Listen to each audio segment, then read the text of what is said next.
Hello viewers.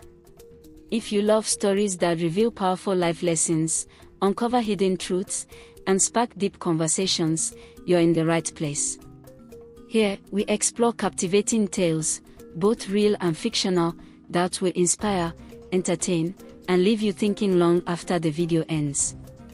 Don't forget to like, comment, and subscribe to join our growing community. Let's dive into today's story. In the quiet village of Ogondil, nestled between the rolling hills of western Nigeria, life was dictated by one man, King Obaid. His reign was marked by fear and submission. He wielded his power like a weapon, taking from his people without remorse. Farmlands were seized, daughters were taken as concubines, and dissent was met with swift punishment. The people of Ogondil lived under his shadow, their spirits broken, their voices silenced. Among them was a young farmer named Adeola.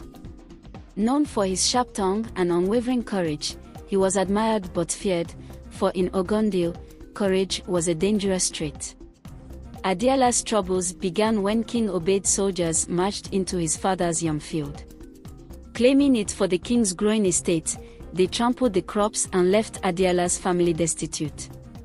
Adeola watched in silent rage as his father, a man of humility and age, bowed to the soldiers' cruelty. That night, as the family sat in their dark hut, Adeola made a vow. "This oppression must end," he said. His mother pleaded with him to stay quiet, but Adeola's resolve only grew stronger. The seeds of rebellion had been sown.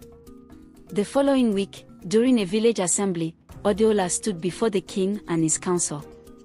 "Why do you strip us of our dignity?" he demanded. The crowd gasped. No one had ever spoken to King Obaid that way. Obaid's eyes narrowed. "You dare challenge me?" "I dare because we are human, not your slaves," Adeola replied. The king's guards seized Adeola, dragging him to the palace dungeon. But his words had stirred something in the villagers, a flicker of hope. News of Adeola's courage spread like wildfire. Women spoke in hushed tones as they fetched water, and men whispered in secret gatherings. If Adeola could stand up to King Obaid, perhaps they could too. In the dungeon, Adeola met another prisoner, an elder named Baba Oleniyi. The elder shared stories of Ogondil's past, when it was a free village, ruled by just leaders. Inspired, Adeola planned his next move. King Obaid sensed the growing unrest. To quell it, he summoned his soldiers to tighten their grip on the people.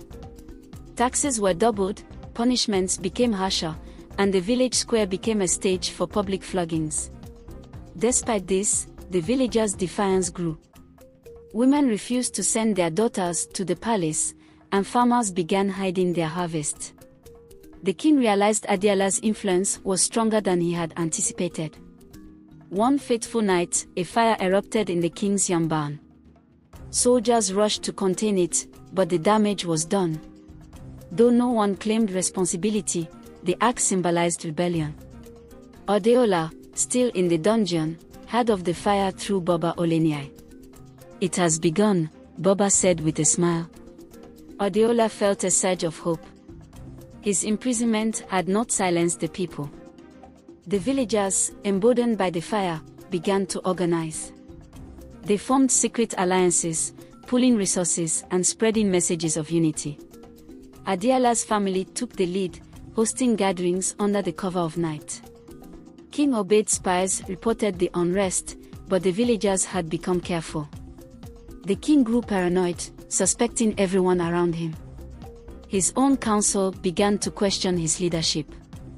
One stormy night, a group of villagers, led by Adeola's childhood friend, Ife, infiltrated the palace. Using the storm as cover, they overpowered the guards and freed Adeola. As they escaped into the forest, Adeola felt the weight of the village's hopes on his shoulders. He knew the fight was far from over. Adeola returned to the village, rallying the people for a final stand. Armed with farm tools and sheer determination, they marched to the palace.